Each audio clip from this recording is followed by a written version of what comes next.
নদিয়ার কৃষ্ণনগরে দলীয় কর্মী সমর্থকদের নিয়ে চায় পে চর্চায় দিলীপ ঘোষ। এদিন নদিয়ার কৃষ্ণনগর সদর হাসপাতালের মোড়ে চায় পে চর্চায় উপস্থিত থেকে রাজ্যের সরকার ও মুখ্যমন্ত্রী সহ তৃণমূল কংগ্রেসকে কটাক্ষ করতে ছাড়েননি।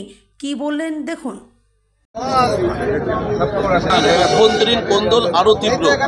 দক্ষিণ কলকাতার সাংগঠনিক জেলা সভাপতি অনুপম ভট্টাচার্যের ওপর কালি ছোড়ার পর এবার রাতের অন্ধকারে সল্টলেকে বিজেপি পার্টি অফিসের বাইরে একের পর এক পোস্টার পড়ল অনুপম ভট্টাচার্যের বিরুদ্ধে। তৃণমূলের দালাল বলে আখ্যা দিয়ে অনুপম ভট্টাচার্যকে দ্রুত সরানো হোক, এই দাবি নিয়ে একের পর এক পোস্টার পড়ল। কি বলবেন এ বিষয়ে? পোস্টারের রাজনীতি বিজেপি করে না। কারো যদি কারো ব্যাপারে কোনো সমস্যা থাকে, তার অথরিটি আছে, তার সঙ্গে কথা বলা উচিত, কমপ্লেন করা উচিত। এবং পার্টির মধ্যে সেই ব্যবস্থা আছে, ডিসিপ্লিনারি অ্যাকশন কমিটি আছে। কেউ যদি সিস্টেমকে ডিসিপ্লিনে ডিস্টার্ব করে তার বিরুদ্ধে ব্যবস্থা হবে। তার জন্য রাজ্যের যারা নেতা আছেন তারা দেখবেন এবং এর সমাধান করবেন। এটা কি কোনো গোষ্ঠী কোন্দল বলে? কারোর সঙ্গে কারো হতে রাজনীতিতে সব হয়, বহু লোকের বহু ইচ্ছা আছে, না হলেই সমস্যা আছে। কিন্তু আমাদের পার্টিতে তর্ক বিতর্ক হয়, কিন্তু গুলিগোলা চলে না।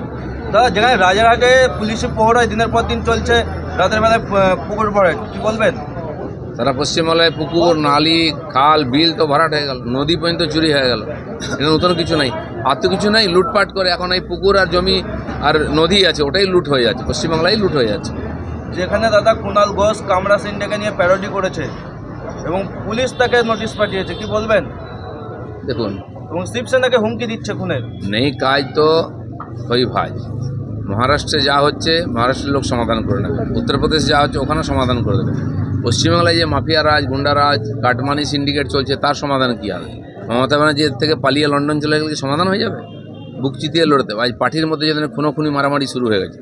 পশ্চিমবাংলার লোক তো হাত কামড়াচ্ছে, কাকে ভোট দিলাম আমরা? এই ডাকাতগুলোকে নিয়ে এসলাম। পাড়ায় বেরোনো যায় না, রাস্তায় বেরোনো যায় না, কখন কার উপরে গুলি বন্দুক চলে যাবে কেউ জানে না। কলকাতার উপরে বন্দুক পাওয়া যাচ্ছে, গুলি চলছে, বোম ফাটছে। তো সারা পশ্চিমবাংলায় একটা উত্তেজনা শুরু হয়ে গেছে। এটাকে বোলাবার জন্য অন্যদিকে মন নিয়ে যাচ্ছে। চলুন।